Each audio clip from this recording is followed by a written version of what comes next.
यतिखेरको समयमा भने दुर्गा परसाईलाई राजाले र त्यसपछि रापरापाले यति नमजासँग झुक्याइयो जुन जो कोहीले पनि सोच्न सक्दैन।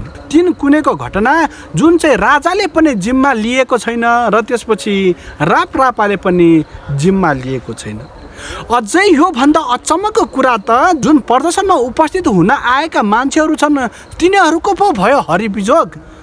हिजोको समयमा जबसम्म त्यहाँनिर प्रदर्शन गर्नका लागि मान्छेहरू उभिरहेका थिए भन्दा उनीहरूले सेल्फी लिँदै भिडियो बनाउँदै ल हेर्नुहोस् राजावादीहरूलाई कति धेरै सपोर्ट गर्छन्, राजाहरूलाई कति सपोर्ट गर्छन् भनिरहेका थिए।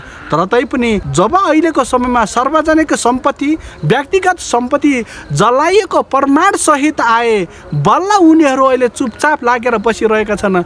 नत्र भने ती उपद्रव काम गर्ने मान्छेहरूलाई खुद राजावादी र रापरापाले यिनीहरू त माओवादीका कार्यकर्ताहरू हुन्, एमालेका कार्यकर्ता हुन्, काङ्ग्रेसका कार्यकर्ता हुन् भनेर बाटामा उफ्रिरहेका थिए। खुद राजाको फोटो ट्याटु राखेर कमान्डरको भूमिका निर्वाह गरिरहेका थिए। ती मान्छेहरूलाई नै आजको समयमा माओवादी भनेर हिँडिरहेका छन्, अरू पार्टीका भनेर हिँडिरहेका छन्।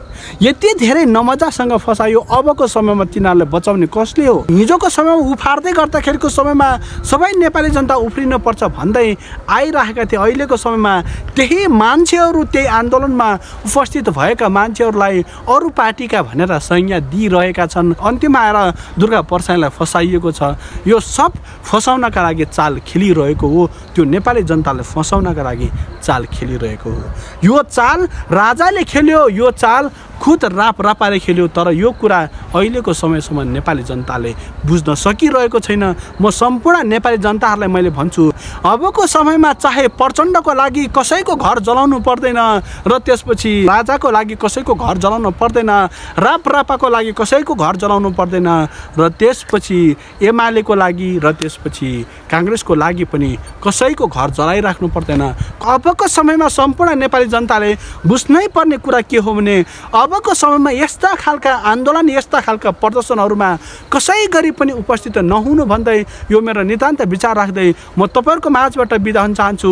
थ्याङ्क यू, नमस्ते, अल।